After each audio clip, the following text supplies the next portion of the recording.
welcome to another episode of the New York Information Security Meetup. And I have a great pleasure to introduce Dr. Shay Hershkovitz. Thank you very much for joining me today. Much appreciated. How are you? Great. Thanks for having me, David.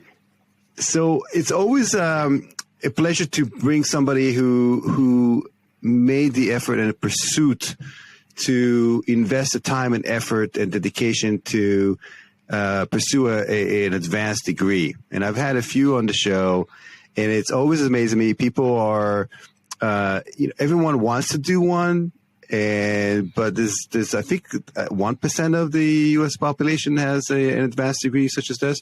So why don't we get started and maybe just provide me a primer of how you got to do your PhD? What was the dissertation about? And we'll start from there.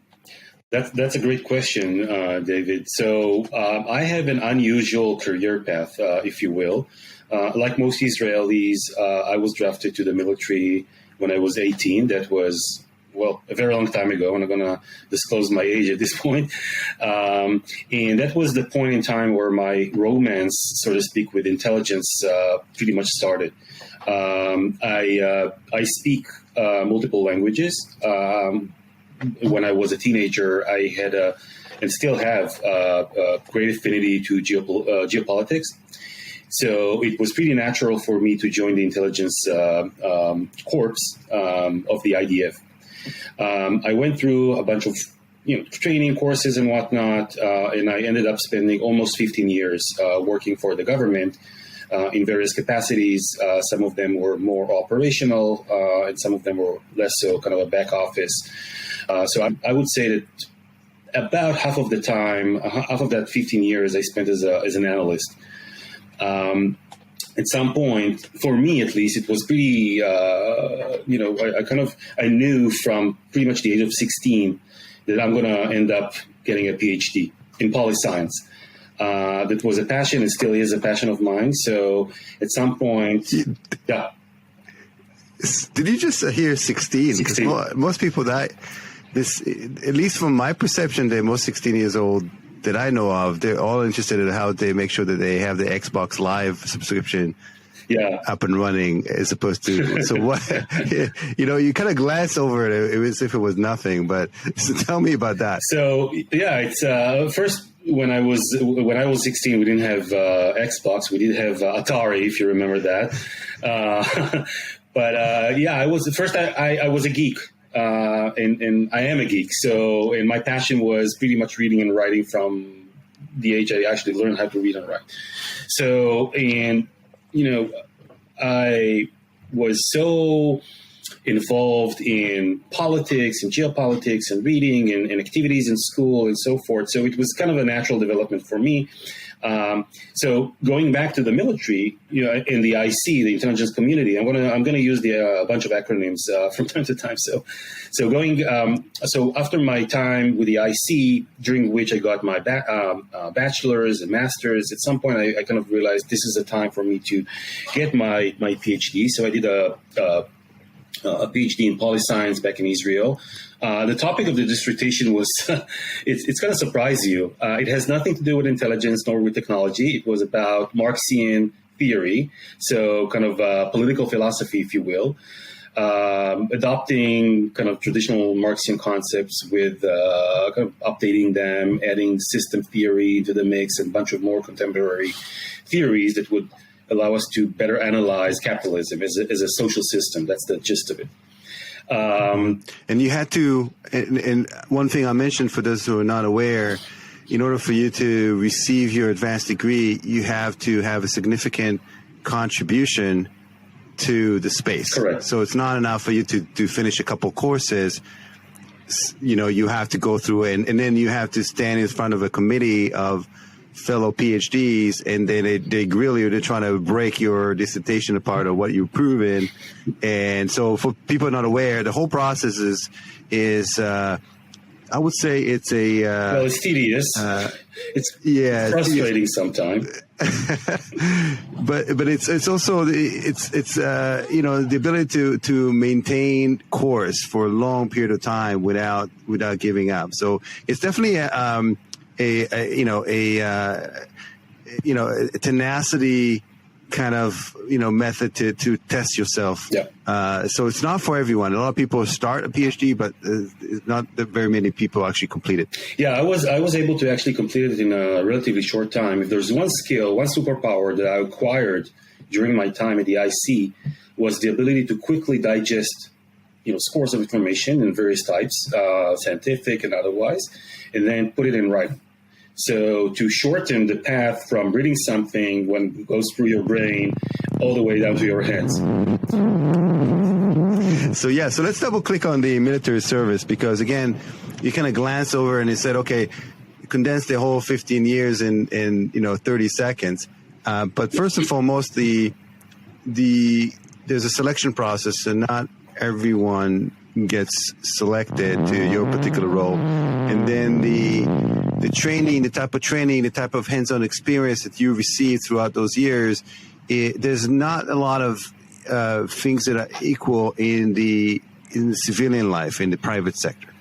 So if you don't mind, can you prove or disprove what I just said? Yeah, I think you're spot on. Of course, when this is that's an experience that's pretty alien to, I would say, Americans, unless they decide to join the military.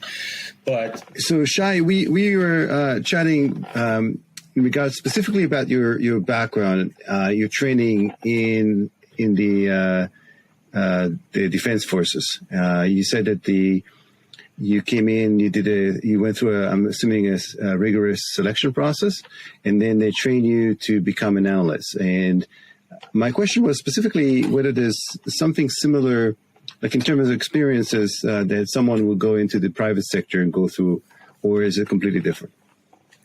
Well, I think it's somewhat different, mainly because of the fact that you're taking 18-year-olds, sometimes a few weeks or a few months after they finished high school.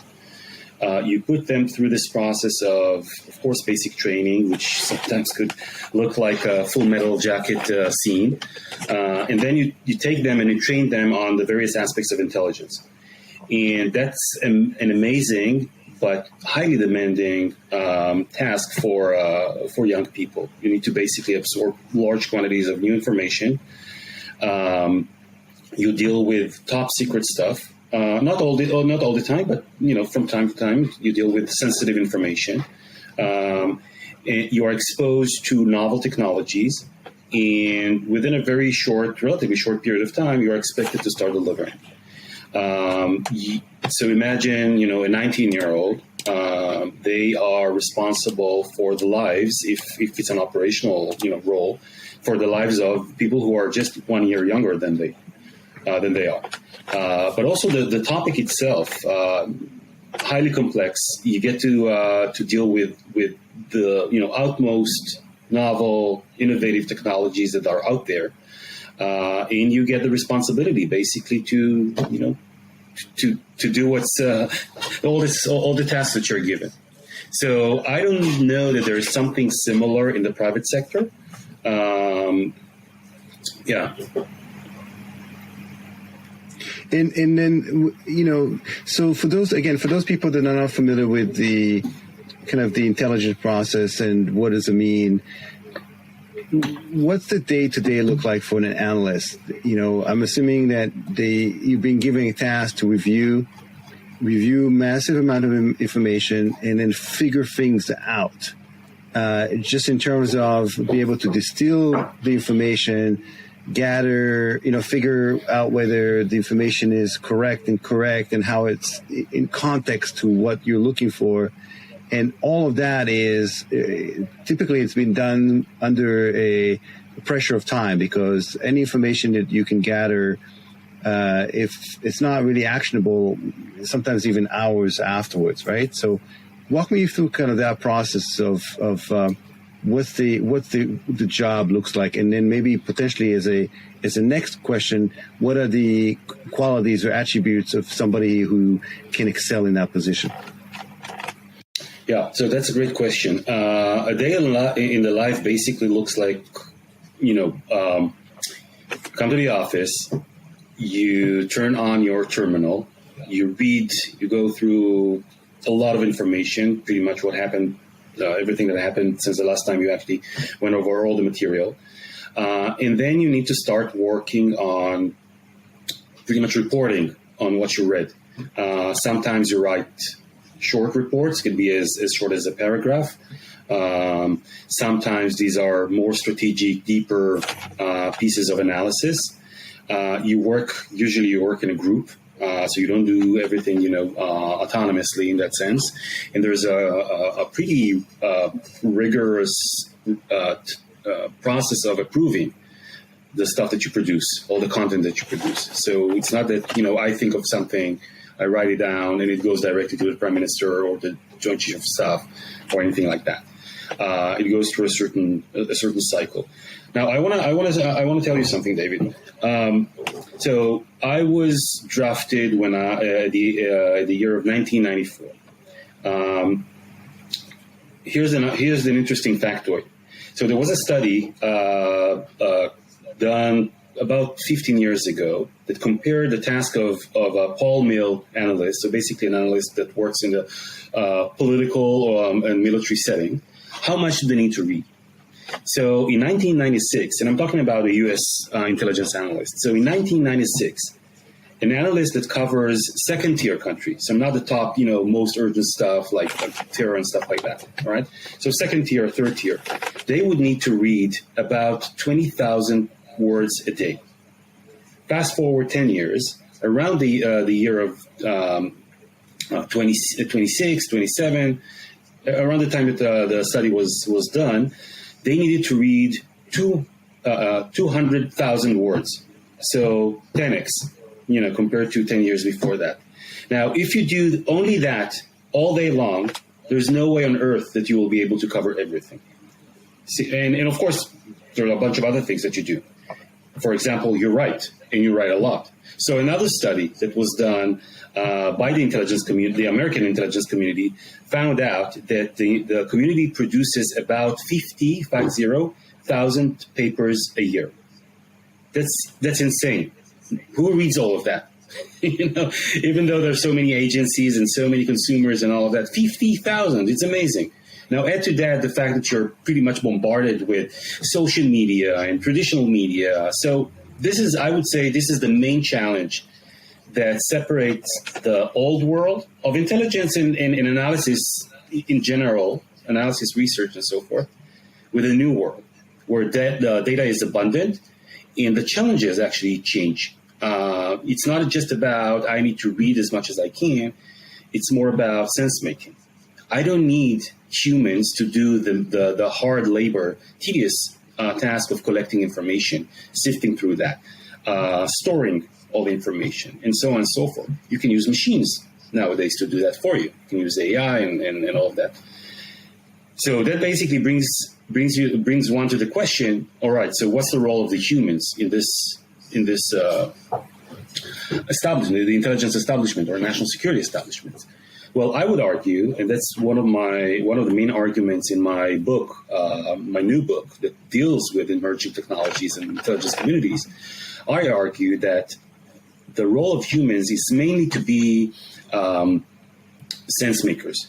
So to take all this information, to extract relevant insights, and not these important actionable insights, and deliver that to the recipient, so to speak. But recipient might hint that I'm seeing them as passive observers, if you will, so kind of consumers of information.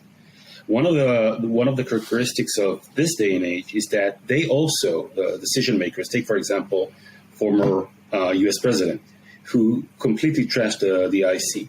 One of the things that became pretty apparent is that I'm talking about Donald Trump, that he uses social media as the main source of information.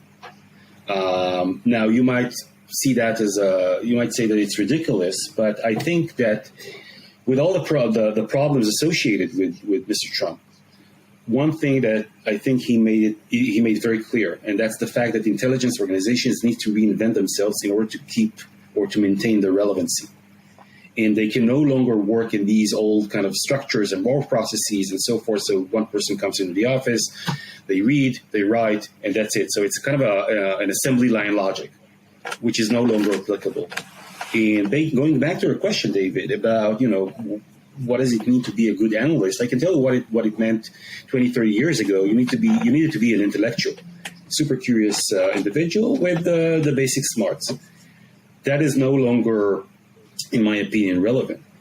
The new intelligence analysts need to also understand technology pretty deeply, because that division between the person who collects information and the person who analyzes the information is no longer there. They do both. And I think the cyber domain demonstrates that pretty nicely, right? If you want to, penetrate a certain system, to do something, whether to collect information or to actively, tweak the system that you're penetrating, what are you exactly? Are you an analyst? Are you a collector? Are you a hacker? Are you all of the same? What happens when you try to infiltrate closed social media groups, for example, of terrorists? You also need to understand the language. You understand, if you want to keep your cover, of course. You understand the language. You need to understand the culture. You need to understand the little hints that separate the real mavens or the real members of such a community from the rest. And they're very cognizant of, such attempts to infiltrate the ranks. I hope that answers your question. Yeah, it did. Dr. Hershkovitz, I have so many different questions that come up from what you just said. I'm trying to keep it all in order. And that's the beauty of having an unscripted conversation, because we can, dive into the rabbit holes. So first and foremost, let me ask you this. What's the root cause of the explosion of data? Is it just the devices that are now different, like in terms of how we generate? Is it the people are just more involved? Everyone can become a writer? What's the root cause specifically of the explosion of information that we are bombarded on every day? Well, it's all the factors that you mentioned and then some. First, the fact, to me, in this particular point in time, I see IoT as the main driver.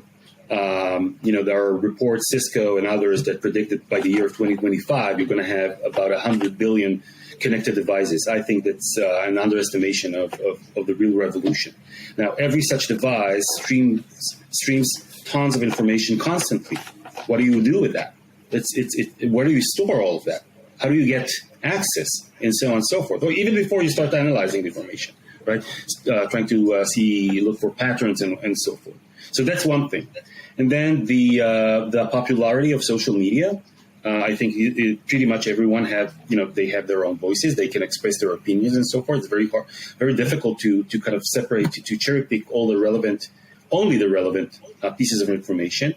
Of course, the relevancy question is also, it's becoming, problematic, because certain answers, certain questions, intelligence questions, mysteries as we call them, or secrets, there are no definitive answers. You can answer such questions with various sources. How do you, bring everything together? So that's a big challenge as well. And then I would also add more emerging technologies. So the generative art, for example, right? All the DALL-E and all of these engines that basically GPT-3 and such models, AI models, they themselves also generate information. And then it becomes a problem. How do you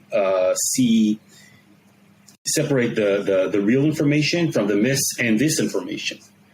It's very hard nowadays to distinguish the two. So all of that really, kind of creates a tsunami of information that one needs to deal with in intelligence organizations, as an organizations that there is on the thought race, pretty much gathering information and making sense out of it. It becomes problematic. So there's a dire need for a radical revolution, and not just an evolution in intelligence affairs. So it's not, okay, we will do what we did, 5-10 years ago, but slightly better. No. This is a whole different ballgame. You need to come up with new concepts, new methodologies, new processes, structures, and all of that. And I have a specific question regarding the potential for bias. And the reason I'm asking this is because I have a follow-up question I'll ask you down the line.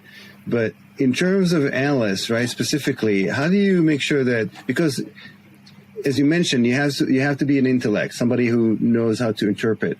But that interpretation has a bias of sorts, because you come from a different background. You may read something that has one context and contextualize it very differently, just because due to the fact that you come from a different background. How do you overcome that, especially when we're talking about some critical, actionable intelligence that you gather? So I actually dedicated many years to studying biases, the various types of biases, and pretty much ways to overcome such biases, not just in the context of intelligence, but also from a more general point of view, right? As an analyst, as a researcher, as a part-time academic, I'm concerned about that. Let me start by saying that there will always be biases, because that's part of human cognition. And biases were created as part of an evolutionary process. So, for example, one of the most common biases is pretty much doing tomorrow what we did yesterday, right? And so kind of finding old solutions to new problems, if you will. Now, that's something that kind of kept us alive when, in prehistoric times, you would go in the jungle, you'll hear a sound from the bushes, and it's a lion, right, trying to eat you. Next time that you go in the jungle, you hear a voice in the bushes. You won't wait to see if it's a lion, if it's a tiger, or if it's a butterfly. We'll just run. That's a bias right there. Okay, so it's part of what it means to be human. It's part of what it means to think. Having said all of that, so I'm trying to say there's no good way to eliminate bias altogether, but there are ways to reduce biases. And bias, by the way, is also a part of the AI problem, right? Because the AI engine and its whatever it produces is only as strong as the data that it collects. But what happens if the data itself is biased? So you only reflect a certain portion of reality, if you will. So the good news is there are ways to overcome or to minimize biases. First, being aware of that danger. And second, I would say I'm a true believer in crowdsourcing. I'm an expert in crowdsourcing and open innovation. I think when you put together a group of analysts, so just a group of humans, and as long as you make sure that it's a diverse group of people, so you have people from various genders, and you have people from various fields of expertise and cultural background and all of that, then your chances of group thinking and other types of biases decrease significantly, because you can constantly challenge your perceptions by new perceptions. And that is something that I think one of the arguments in my book, by the way, is to bring the concepts of open innovation, to bring the concepts of crowdsourcing, or a subset of that which is called expert sourcing, so group of experts. Basically to bring that into the intelligence domain, in allowing intelligence professionals basically to kind of step away from the immediate suspects, or the small group of people that are trained similarly, come from the same cultural background and all of that. So all the potential pitfalls of creating biases. So one of the questions that you brought in, the fact that we are creatures of many years of evolution, and there's a lot of inherent behaviors and cognitive abilities and things that we have inherited from the evolutionary process of being human that are now we have to deal with technology, or just at least be aware that we have these limitations. And one of them, as you mentioned specifically, is the bias. Are there any other things just like that are related to intelligence gathering, information processing, as being humans, aside from bias? Is there anything else that you come across during your research? Yeah, so I'll answer your question from a slightly different angle, but I will get there. So there is a heated debate among intelligence professionals, past and present, about the role of humans in this venture called intelligence, right? Especially in light of emerging technologies, mainly AI and big data, but not limited just to that. So the question is, where does it leave us as humans? Should we just kind of outsource everything and ask machines to do the collection, the analysis, writing reports and all of that, which, by the way, they can already do today, let alone in the near future? Or, as others might say, this is just too risky for, intelligence and national security deals with matter of great importance, life and death. Can we actually give that to machines to do? To me, that expresses kind of, going back to your question, something that is very natural for humans, basically to stick to what is familiar and being risk averse, especially when it concerns technology. Now, I want to give you an example from a whole different domain. So a few years ago, not long ago, there was an accident of an autonomous car in the U.S., right? And I think it ran over a person and it killed someone. And immediately at that day, they shut down the entire fleet of autonomous cars. One person got killed with all the sadness involved, right? I'm not trying to undermine, not to take that seriously. But people get killed in car accidents every day, in masses, unfortunately. Yeah, so our it's tolerance, a machine. It's a machine. Our tolerance for a machine is zero. There you go. So, and that basically is something that is very human, in my opinion. Now, let me ask you something, David. If you were to go, if you had to go through an eye surgery, what would you prefer? A human surgeon or a machine to do the surgery?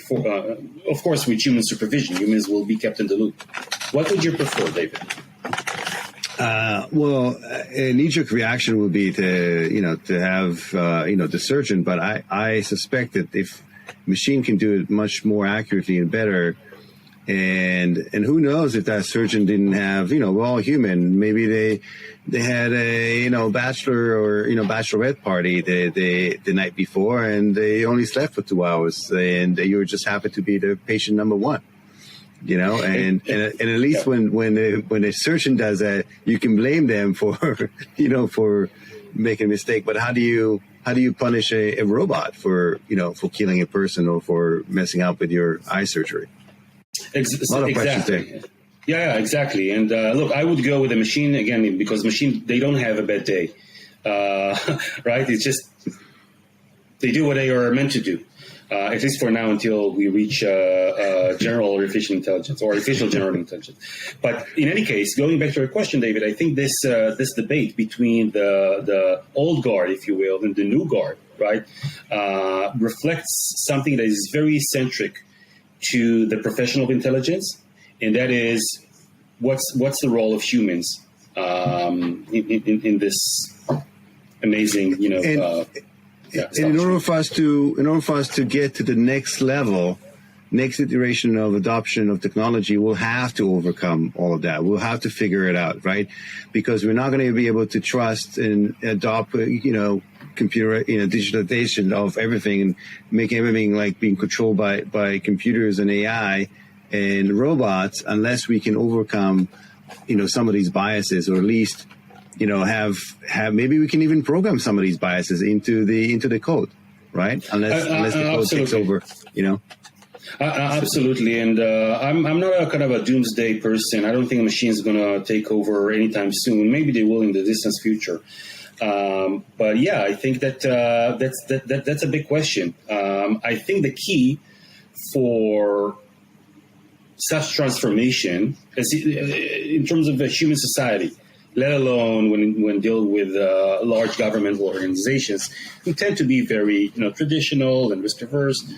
There needs to be a generational shift before such a revolution will take place, before we'll start trusting machines, including accepting the fact that machine can make mistakes from time to time, like humans do, right?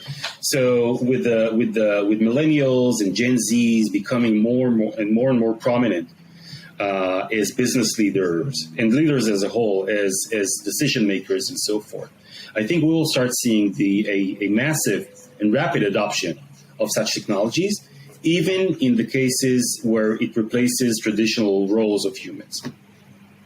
And this is a great segue. Let's talk a bit about the book. What's the premise of the book? Why did you write it?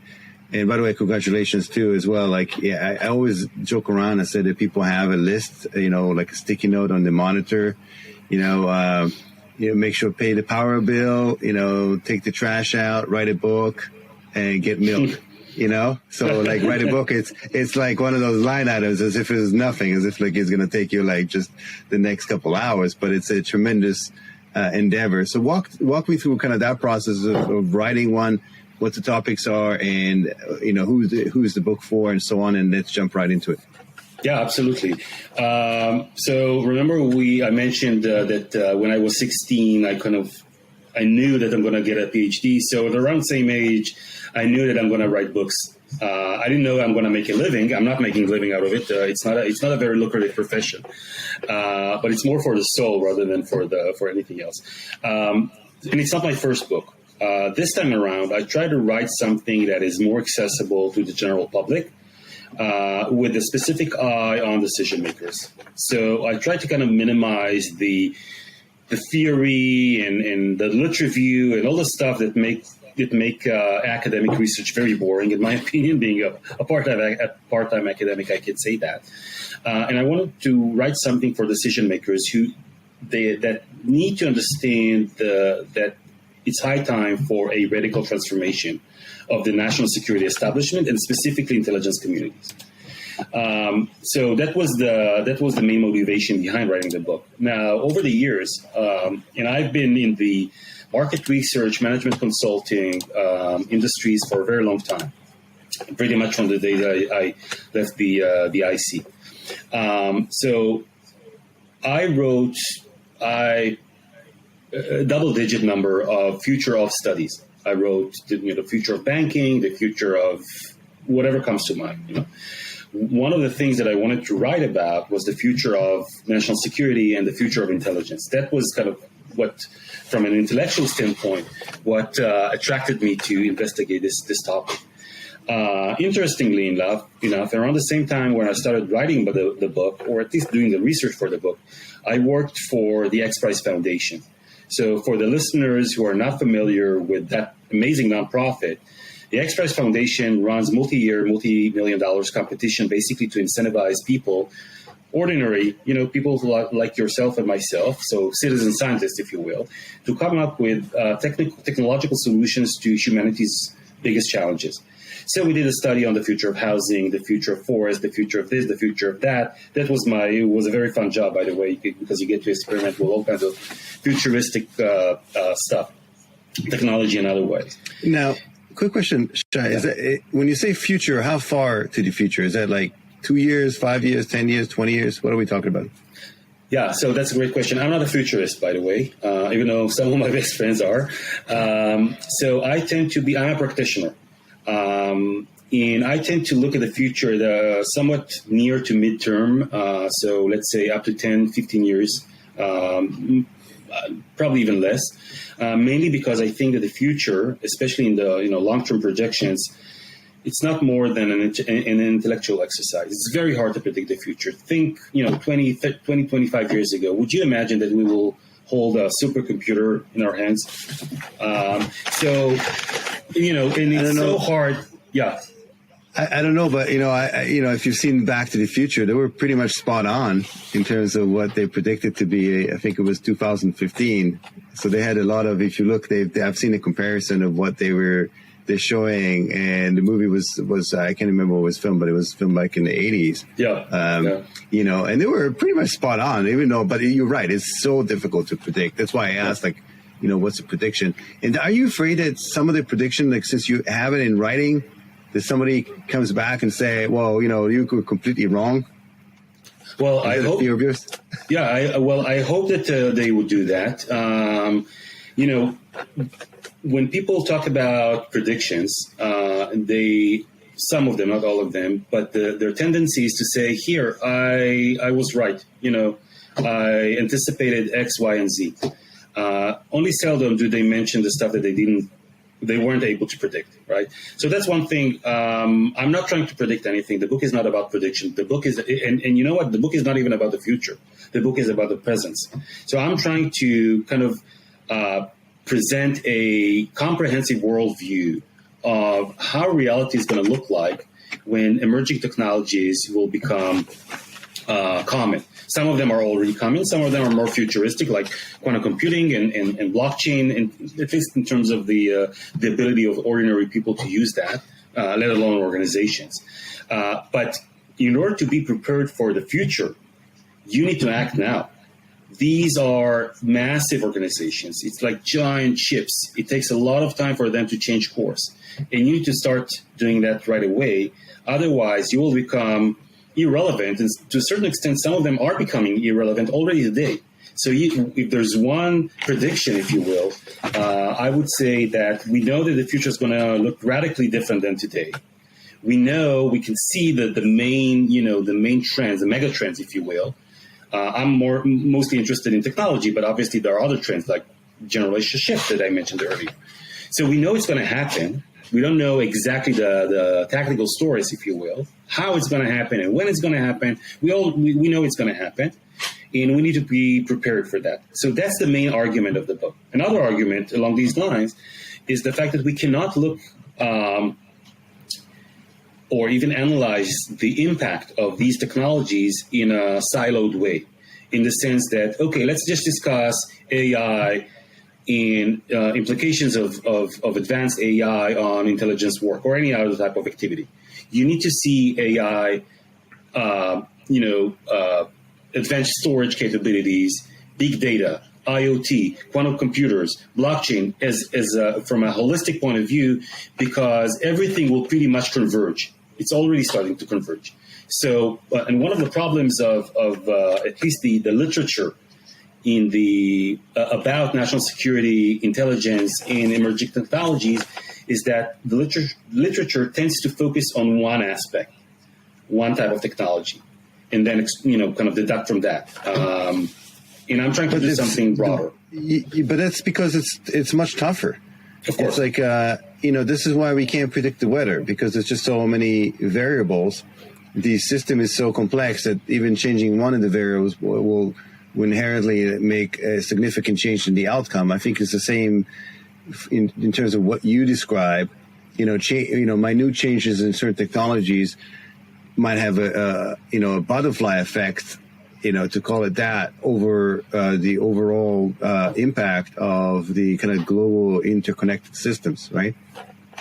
So, David, you just opened a Pandora box of talking about predictions is something.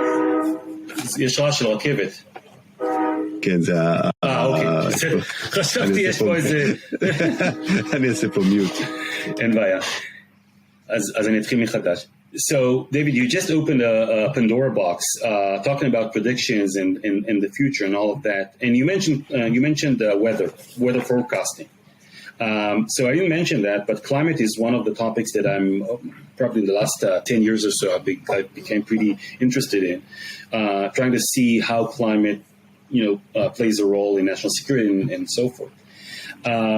It is very, as you mentioned correctly, climate is a stochastic problem. What is a stochastic problem is basically a random problem. You cannot really predict the future of weather and climate in general. You can come up with a bunch of scenarios, and you can try to understand, okay, what's the probability of a given scenario to unfold, but you can't really predict anything, not beyond 2 or 3 or 4 days, right?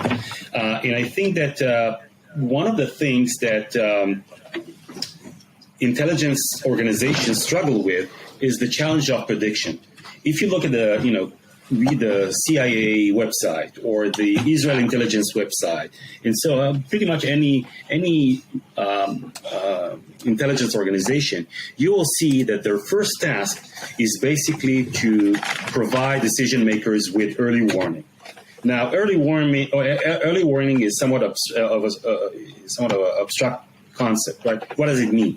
Early warning there's going to be a terrorist attack tomorrow, which is something we can do, or early warning that climate is changing, and so we need to be prepared that by the year of 2030, sea level is going to rise by 1 centimeter. I'm just making something up, right? And so the topic of prediction forecasting is crucial to intelligence work. There's also a technological aspect to that. So let me double click on that real quick. Okay.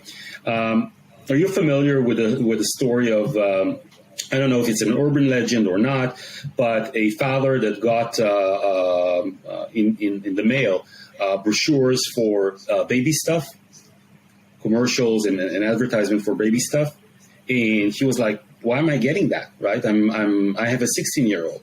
Well, apparently that 16-year-old went online. She got pregnant unexpectedly.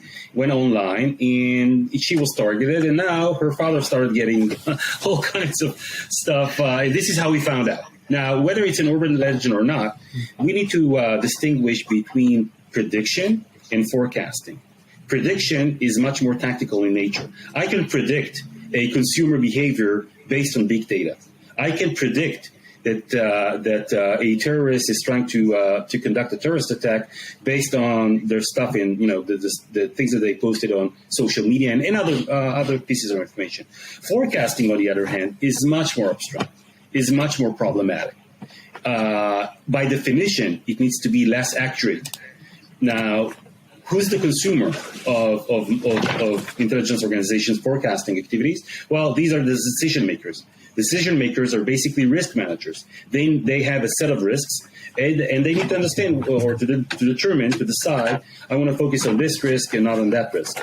So in that sense, intelligence organizations' role, and I think technology allows them to do that nowadays, is to give them the spectrum of potential scenarios, mid to long term, and the probability of these scenarios to unfold, allowing the decision makers basically to take educated decisions, if that makes sense. Problem is that when people don't understand the true power of AI and big data and such technologies, they expect intelligence organizations basically to predict something that is inherently unpredictable, such as reality in 5 to 10 years from now. You can't mix the two domains. These are two separate domains of human thinking and human cognition. It's really super interesting because I think most people would combine, prediction and forecasting in the same sentence. So are we there yet? If you look at, you probably watched Minority Report, right? When they arrest you before you commit the crime because they know you're going to commit the crime because they can somehow get all that, Are we there yet? Do we have the ability to profile, adversaries to know that they have the propensity for them to do something? Well, absolutely. Even before looking at adversaries, which by the way reminds me that one of my key arguments in the book is that if we really want to see how national security is going to look like, and especially intelligence work, we need to look. We need to draw inspiration from the private sector. And in the private sector, going back to your question, David, yes, such predictions are totally doable. You can predict consumer behavior even before the fact, based on patterns, based on their unique characteristics, based on their behavior, based on what they browse, and so on and so forth. Same thing happens in the intelligence domain. You can actually, and I'll give you just one example, by monitoring social media, you can see that there's a certain escalation in one's behavior. And what started as, just posting, kind of pretty violent posts, they're moving towards taking action. Now, the question is, and it's an ethical question, can you arrest them? Obviously, you should, in my opinion, of course. You can't be purist when it comes to matters of human lives. But that brings about other questions such as privacy and proven until guilty until innocent until proven guilty, right? So it's not an easy topic, but the technology is already there for sure. And how do you overcome as you mentioned, the massive amount of information? Talk about social media, for example, the ability to, the just the sheer amount of postings, whether it's digital, whether it's photos, audio, videos, whatever the case may be, and text in any given moment. How do you monitor that massive amount of flow? It's almost like a river of bits that are flowing online, and is able to contextualize it and make sense of it. No human can or a group of humans can do that. Absolutely, and this is where artificial intelligence comes into play. I think that the challenge is less about collecting the data for two reasons. First, there's an abundance of data, so basically most of what you need is out there. And second, I think that intelligence organizations have a very have an advanced set of capabilities, basically to get almost everywhere they want to get. With the cyber domain, it allows them now to work I wouldn't say completely risk-free, but it's not the same as sending an agent to penetrate a certain country and so on and so forth. I think the more challenging issue here is how to make sure that you extract the right insights from this ocean of information. That's the main problem. And then kind of another problem is, how do you bring together various types of information? So text-based, and to me, social media is part of that, but also, visual information and so on and so forth. You have so many types of data these days. How do you bring everything together? How do you create the machine that basically allows humans to use that or to tap into this ocean of information and to extract relevant and actionable insights? I think this is the main problem. That's the main challenge that organizations face. It's not just about the amount of information. You mentioned the ability to collect all the different areas, and then also we are very U.S. centric, so the language is English, right? English, Spanish, but then the world has hundreds of languages. That requires the ability for somebody to contextualize and understand very specifically, the language and the nuances associated with that language. I've heard that natural language processing, NLP, is being used to overcome some of those. How effective is that tool today? And, are we there yet in terms of being able to process that amount of information? And then do you believe that the last analyst has already been born? So let me start with your last question. I think that we will still need human analysts, but how we train them and their characteristics and education and all that needs to be radically changed. So, but going back to your question about NLP and so forth, I think you're spot on. There have been amazing advances over the last few years. GPT-3 is one of them. In generative art is another type of. It's not really NLP, but I would put that under the same bucket. But I think that the revolution is only starting these days. If you had experimented with GPT-3, it's amazing. It's an amazing tool. I actually read a short story and a short Neil Gaiman story produced by the model, by GPT-3. It looks like it reads like a Neil Gaiman story. And for those who are not familiar, with the tool, can you just give us 20 seconds about what that is? Yeah. So GPT-3 is a generative pre-trained transformers. It's basically a model that was trained on trilliards of parameters.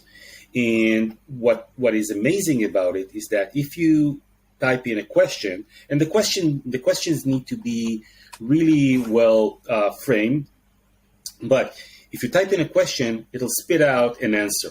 Now, it doesn't look for an answer, a similar answer, and extracts that from wherever. It produces something novel that doesn't exist in the world.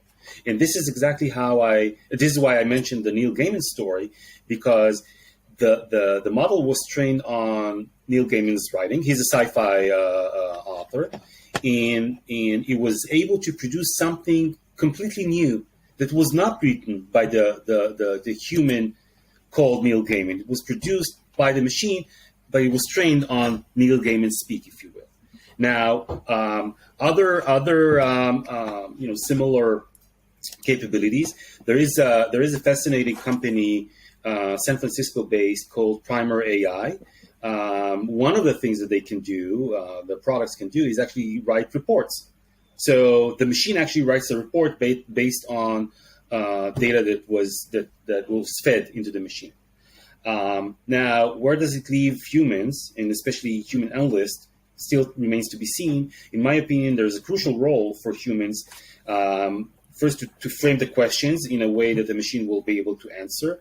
But also, the current technology, in my opinion, is still not robust enough. It's still not strong enough to produce, scientific papers and to produce geopolitical analysis. But we will get there in a matter of a few years, in my opinion. But what I really like about this technology, the NLP that you mentioned, is the fact that it can extract novel insights that are not that don't exist simply by using the models and how the models were trained. And this is a true revolution. Now, there are a couple of still a couple of challenges.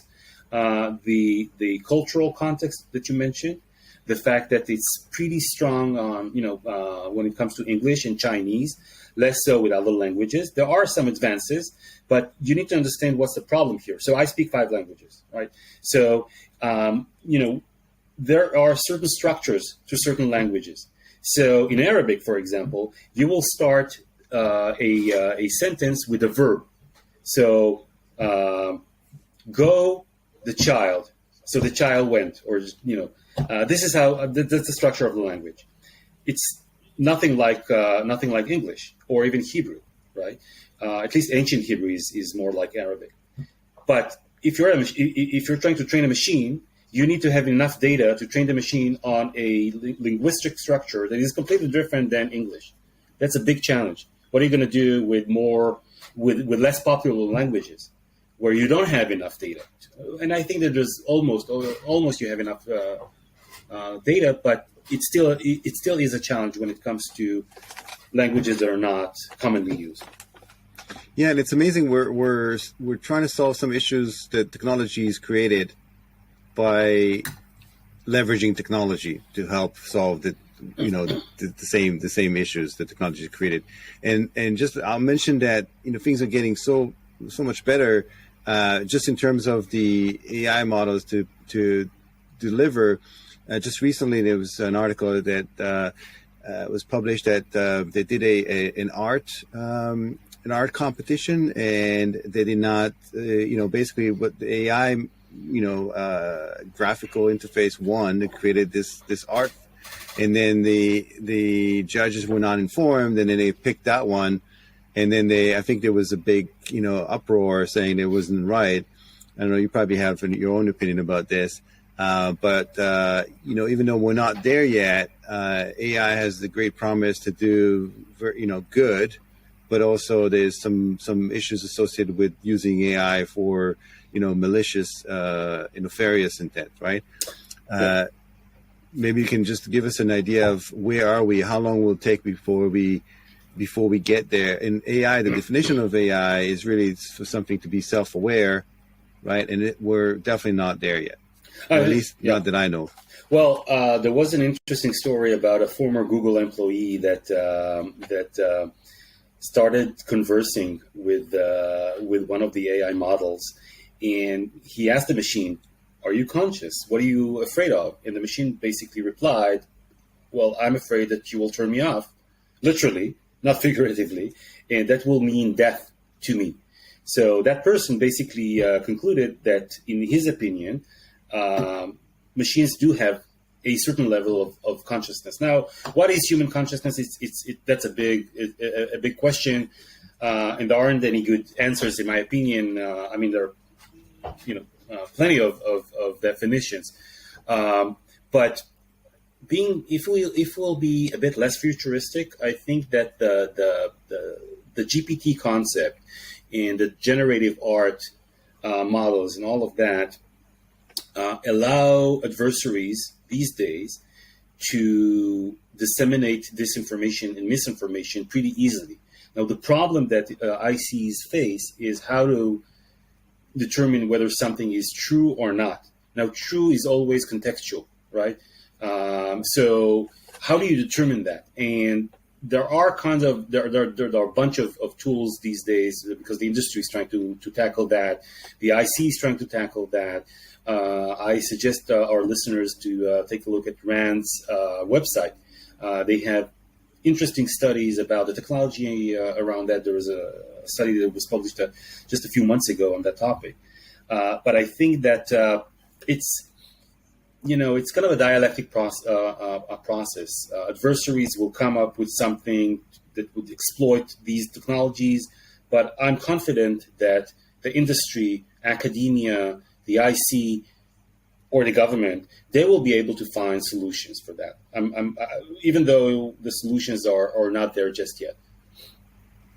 Yeah, fascinating. So, Dr. Hershkovitz, thank you very much. But before we go, what's the easiest way for people to get hold of that book? And maybe who's the target audience? Who has the most to gain from getting a copy?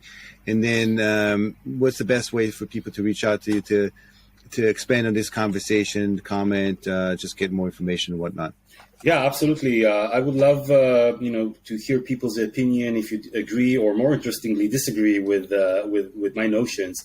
So, as I mentioned, the book is targeted mainly for decision makers, but every person basically that is interested in the technologies that are covered in the book and how it would affect, our daily lives ultimately, because, whether we like them or not, and we have a lot of criticism toward the national security establishment, they do keep us safe.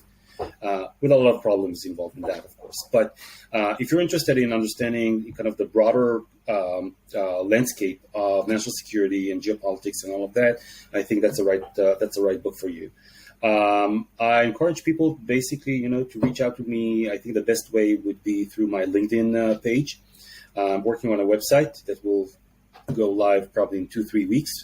LinkedIn is probably the safest bet.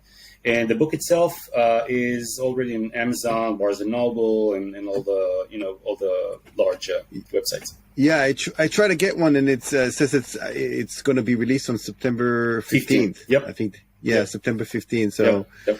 What we need to do is we need to make sure that when I get one, you sign it next time I get a chance to meet you in person. You got it.